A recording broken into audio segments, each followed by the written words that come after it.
Joe Biden and Kamala Harris have vowed to take away your Second Amendment rights through gun bans, gun confiscation, and government regulations. Now, Joe Biden is no longer hiding his real intentions, and we need you to take action now. Whether it's a 9mm pistol or whether it's a rifle, is ridiculous.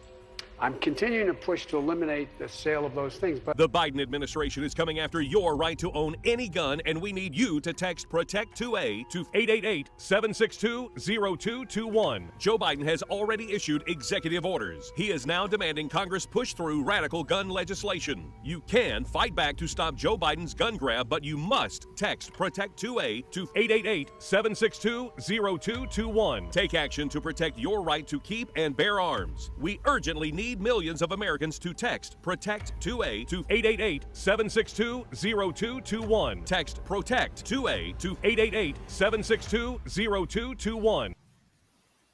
Hi, everyone. Welcome to another edition of the Daily Bullet. My name is Paul Lathrop. I am the Deputy Director of New Media for the Second Amendment Foundation. Joining me today, my good friend and cohort in crime, Rob Morse. Rob is with the Slowfax blog and Self-Defense Gun Stories, and I did not, as we were getting ready for the show today, I did not adjust his title so that his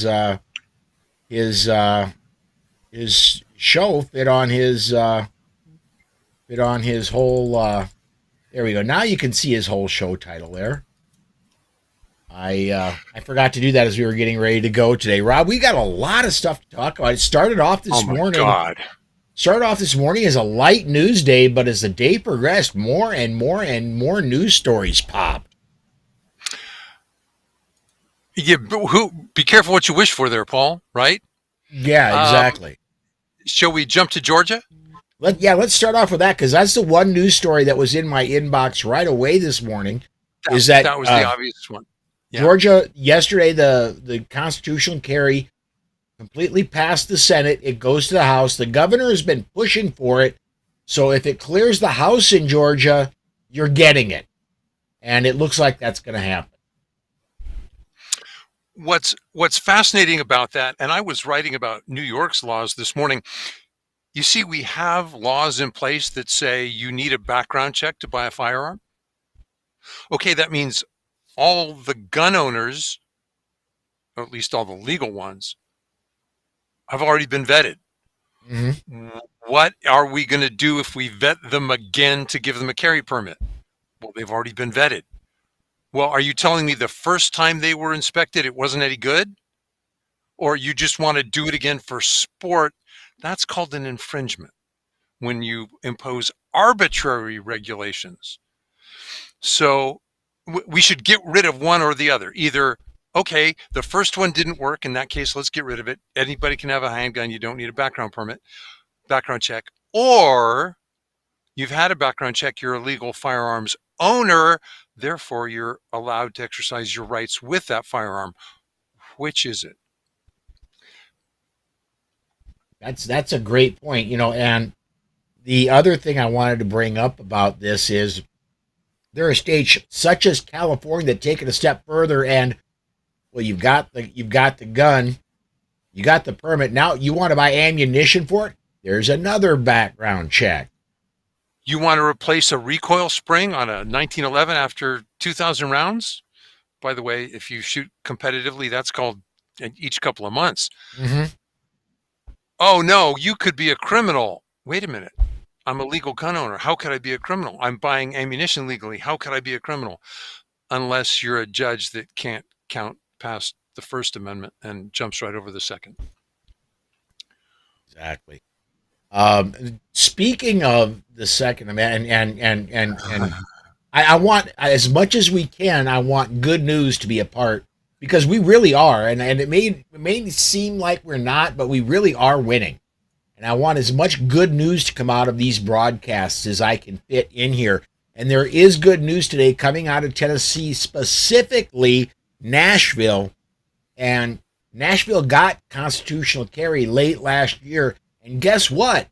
Violent crime has dropped. And I don't want to say it's dropped precipitously, and it's rather early, but in the first 2 months of this year, crime is way down in Nashville.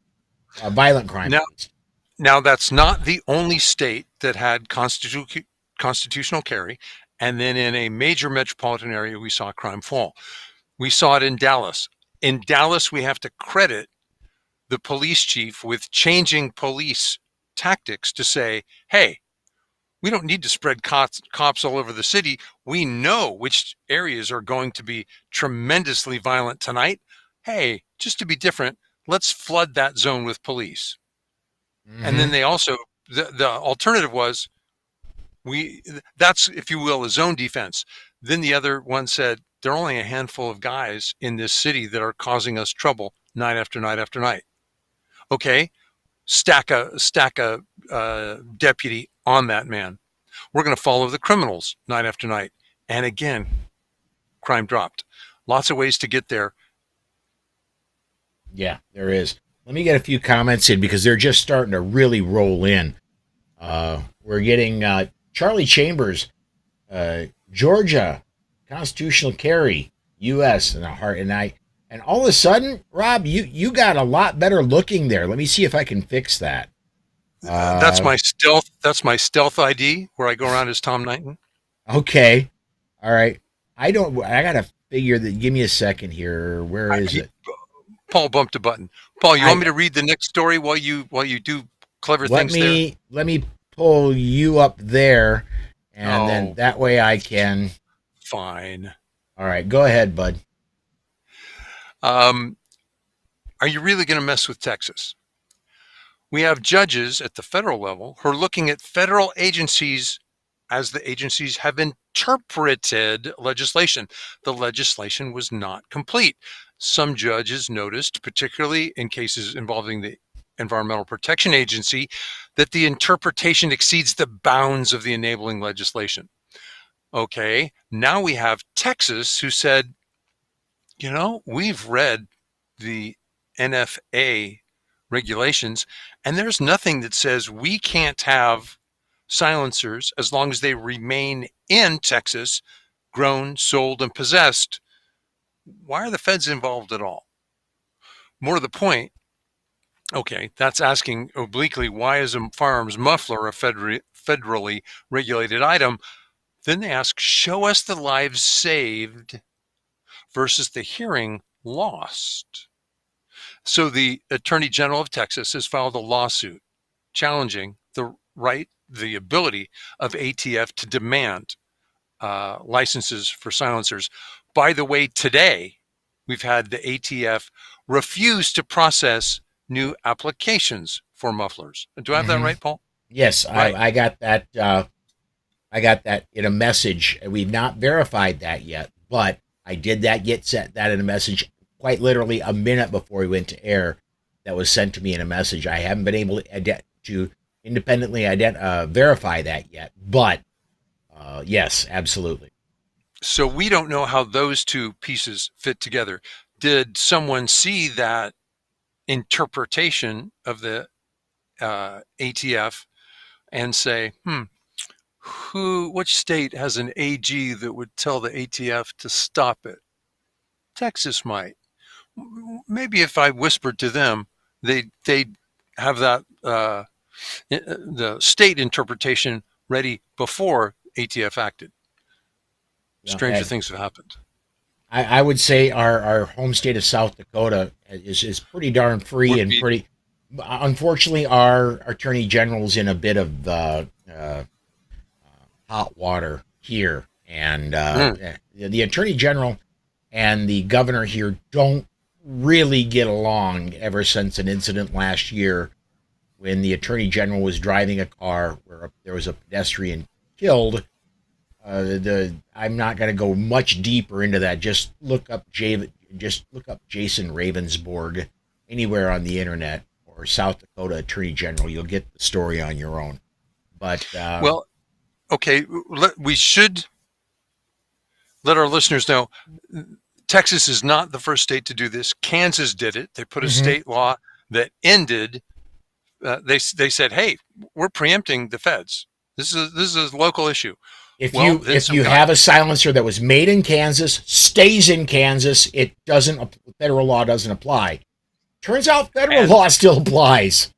And right, those guys ended up in jail. Now, I don't know how that lawsuit has been settled. They've certainly been charged and convicted. Yeah. I do not want to be. I hope the Right. Texas lawsuit goes well, but I'm not going to want to be a test case. Right. Nor do we want to say, hey, guys, start bolting together your mufflers in Texas because you can't be. Yes, you can. Be careful. Yes. I want to get there more. was We got a lot more comments. Let me get a couple more Okay. in here before we jump to California. And again, I'm pretty sure some of our listeners have their ESP going because there's one of their comments coming up that leads to a story we're going to talk about. But George says, "Good afternoon, evening to a defenders. My 6 puppies are all sleeping, and boy, are they good at it. Depending on the breed, yeah, puppies sleep a lot." And Michael and I want this is going to lead me back to that DC Project video that I've been talking about just about every time I've been on the air recently. Queens woman dies months after being beaten with rock outside home. How did gun laws help her? Again, I want to go back to that DC Project video I've been airing recently in the middle of these broadcasts. And Letitia, and I wish I could remember her last name, but the lady on there, Letitia, who had her son killed with from a gangbanger at a party, who was a violent criminal and already a felon who was in possession of a firearm, killed her son in this party. Gun laws don't help anybody, period, except they make a few people feel good, and they help politicians get money from people like Michael Bloomberg. There you go. And you mentioned Queens.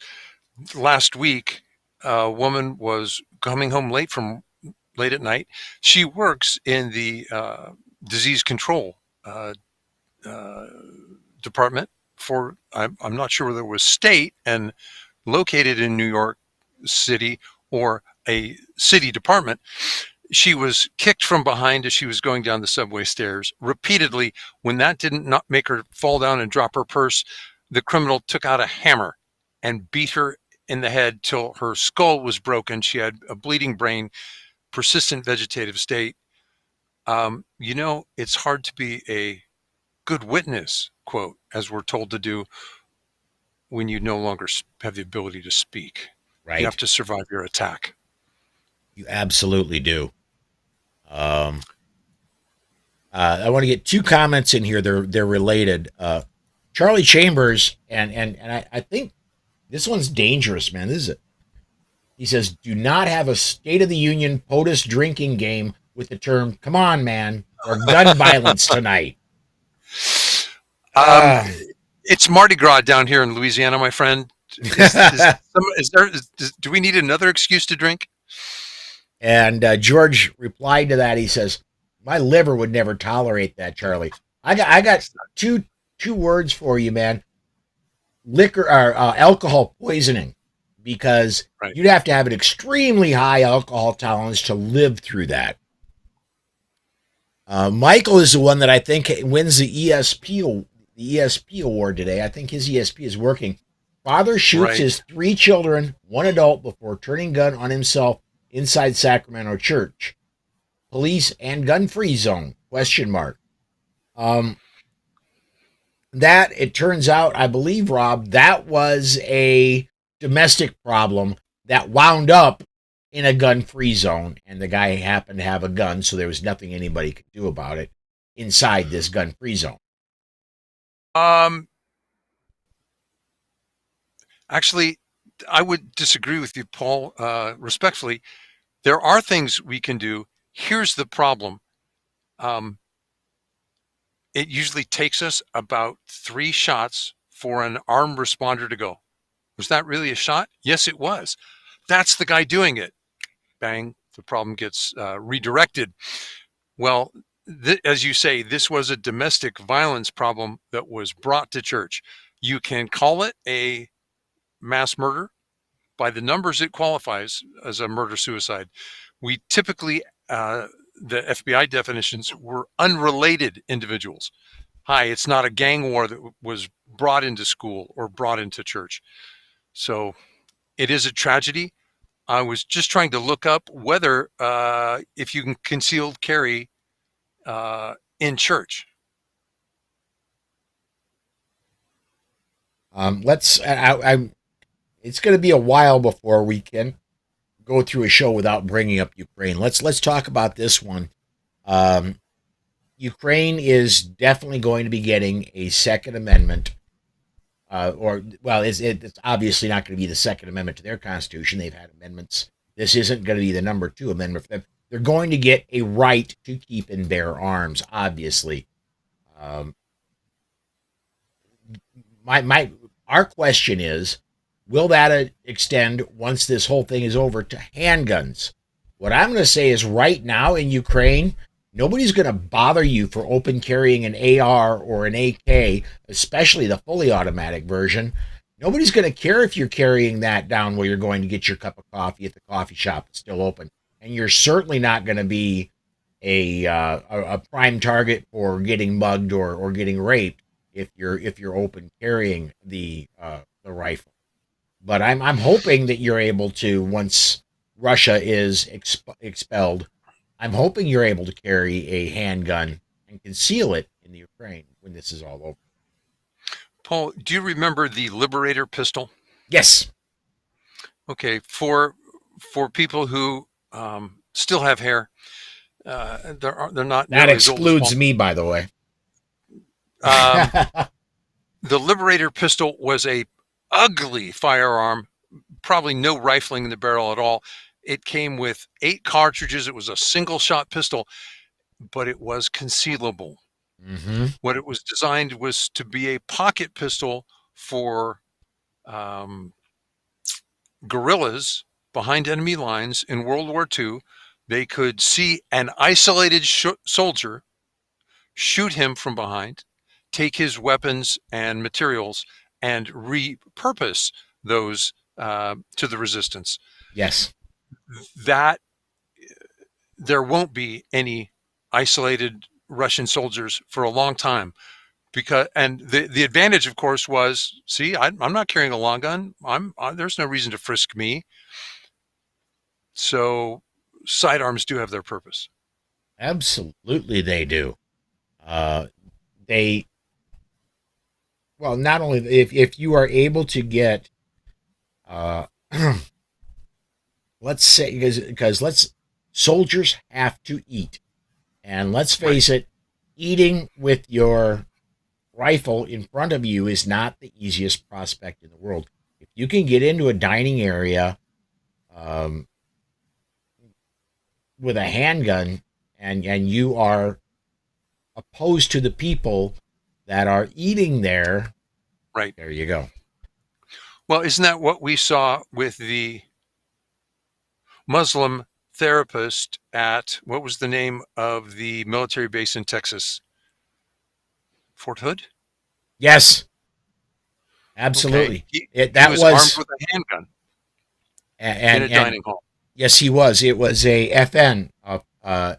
It was an FN. I forget the 57. FN 57 is what he was armed with. And I'm going to go ahead. Can I jump? Did you talk about Chicago in your Monday? We did not. Bullet? We did not. Okay, over the weekend in Chicago, and it's relatively good news for Chicago. We only had 2 people murdered by gangs on the streets. Unfortunately, there were an additional 10 who were wounded. Baltimore, Maryland had 6 people shot and wounded. 1 was murdered with a firearm. I mention these cities because Chicago is the political powerhouse in Illinois. Baltimore is the political center of Maryland. Both are poster children for gun control. Both states, Maryland and Illinois, are given an A rating by the gun control organization Giffords. That A rating doesn't seem to be working very well at reducing crime. I want to bring up the fact that was conspicuously noted by liberals on the U.S. Supreme Court when they were discussing the New York State Rifle and Pistol Association. Oh, they have concealed carry in Chicago. That's not working. Yes, ma'am, but Illinois is given an A rating by gun control organizations. That's failing. Yes, absolutely. I need to get a couple of comments in here quick. And there have been so many. I'm sorry that I'm not going to be able to. That there have been so many. There's been so many comments. I'm not going to be able. I'm going to have to skip over several.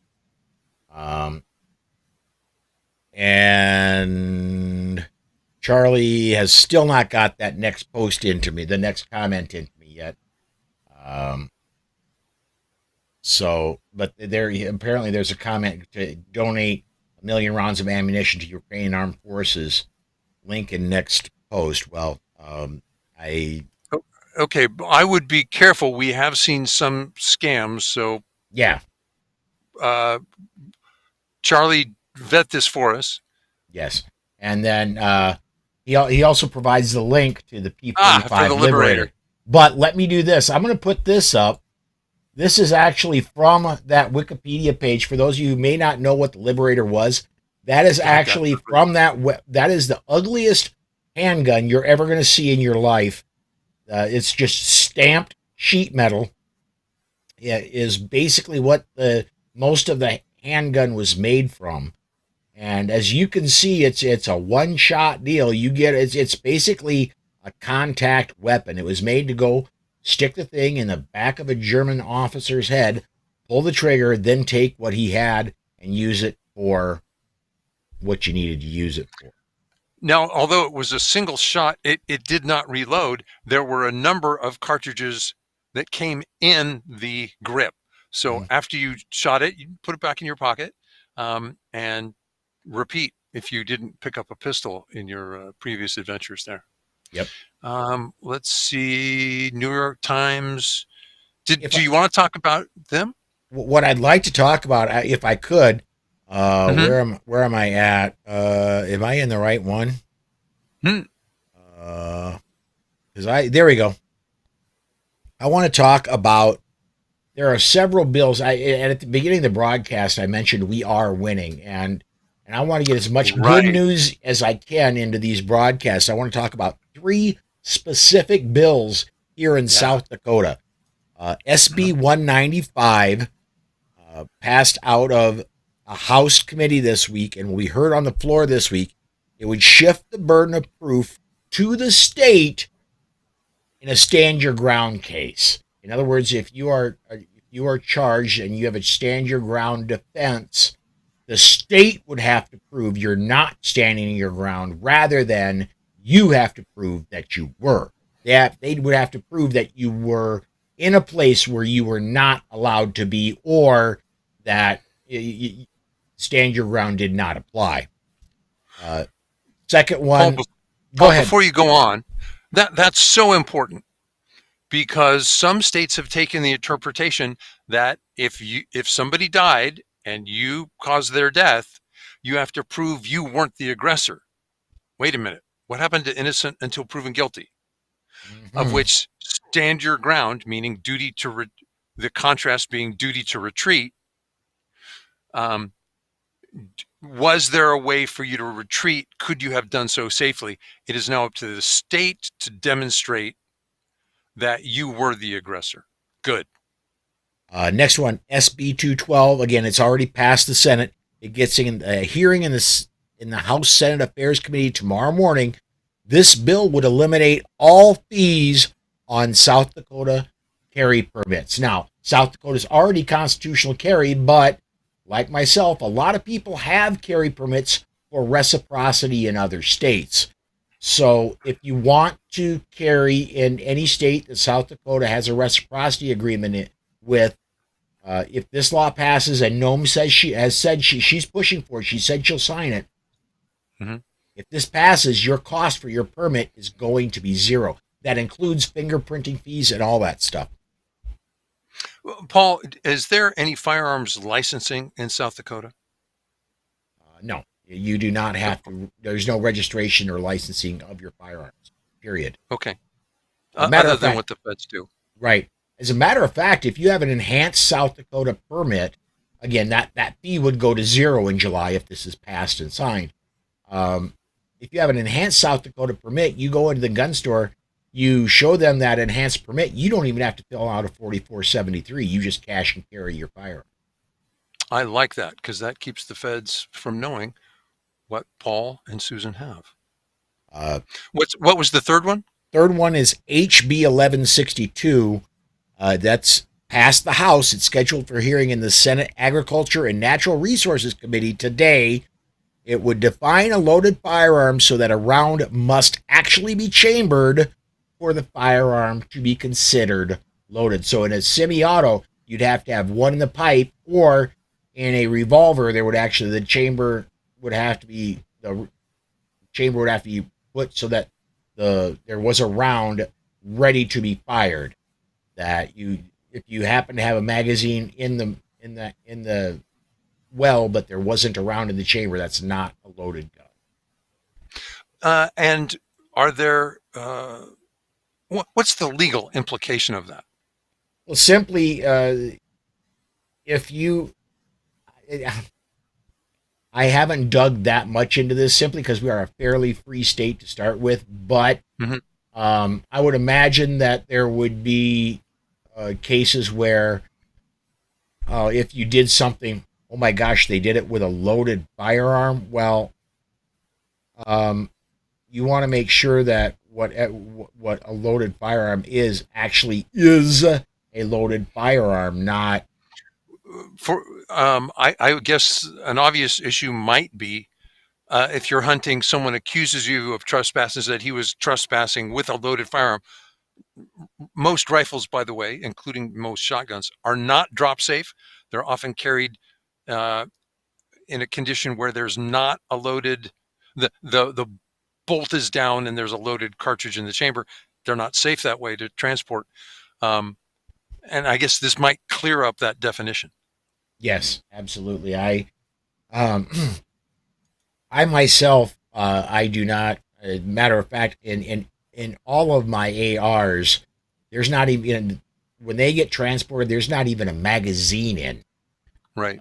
Until they're actually out and getting prepared to be used.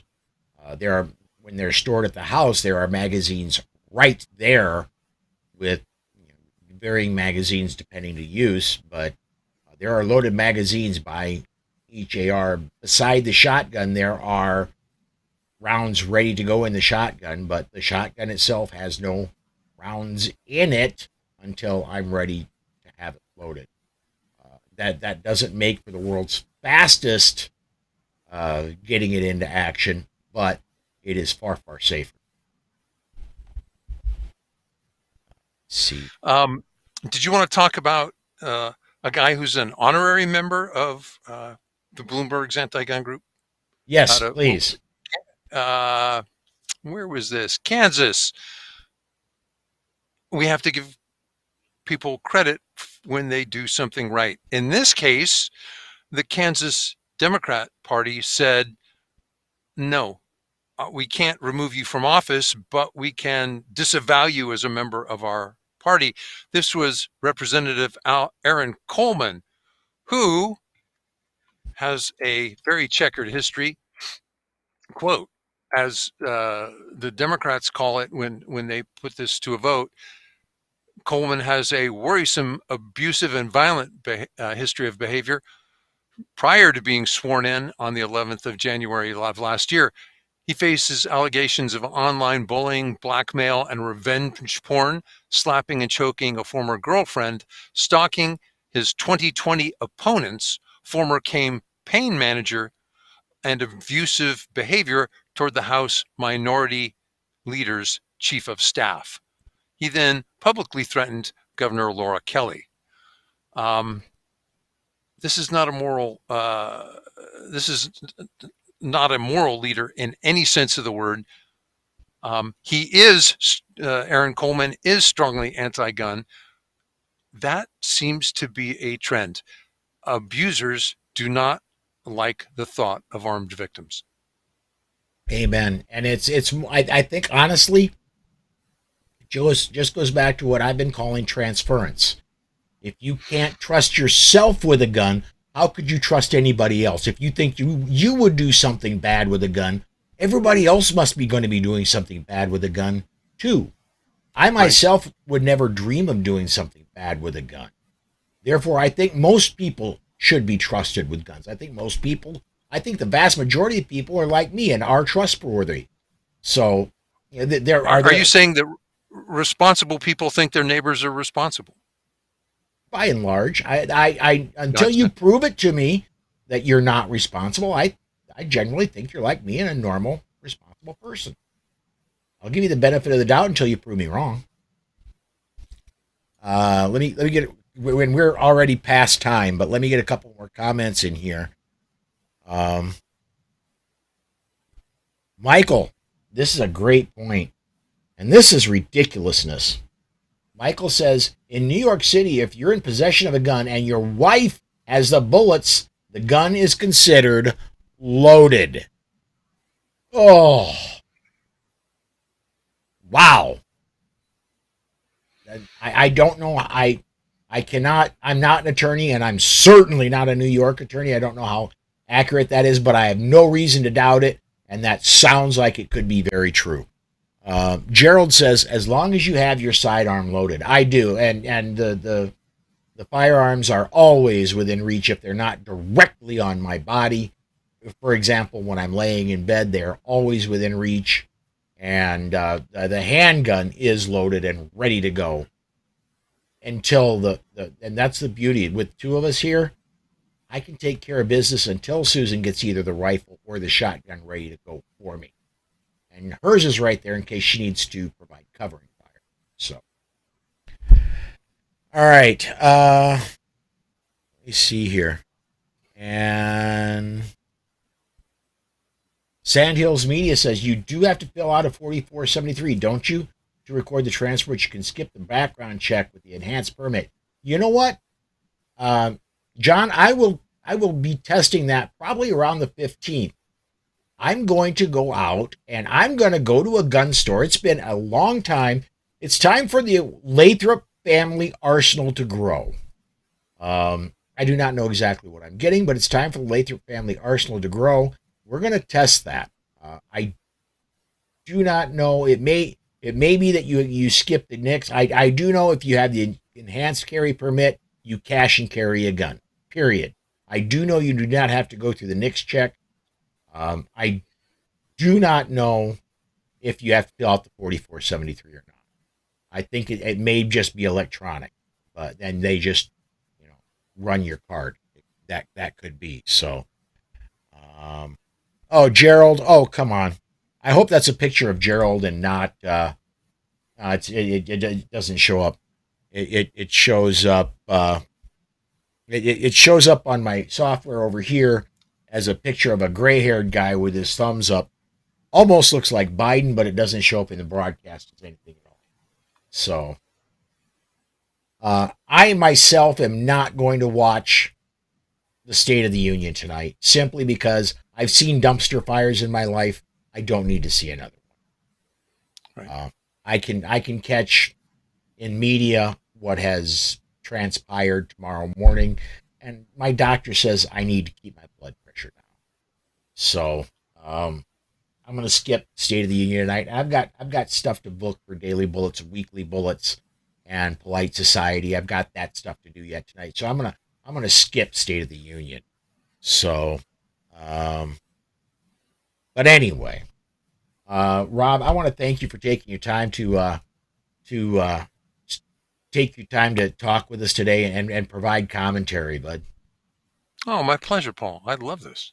So we are going to go ahead and set this one aside today. I want to remind you we'll be here 5 p.m. Central Time every day this week. And come join us at noon on Saturday. And on Saturday for the Weekly Bullet this week, it's going to be Dan Waz, Matt Mallory, and Lee Williams, the gun writer, is going to be joining us for the Weekly Bullet. Really looking forward to that one. Future Daily Bullets, Chris Cheng is going to be joining us on a future one, and Sean Sorrentino. He's been out of the podcasting gig for a while, but sounds like Sean's going to be coming back and joining us for one of the weekly bullets. Those are really shaping up to be fun. So carve out noon on Wednesday Central Time. Make sure you join us for those, and come join us 5 p.m. Central Time for the Daily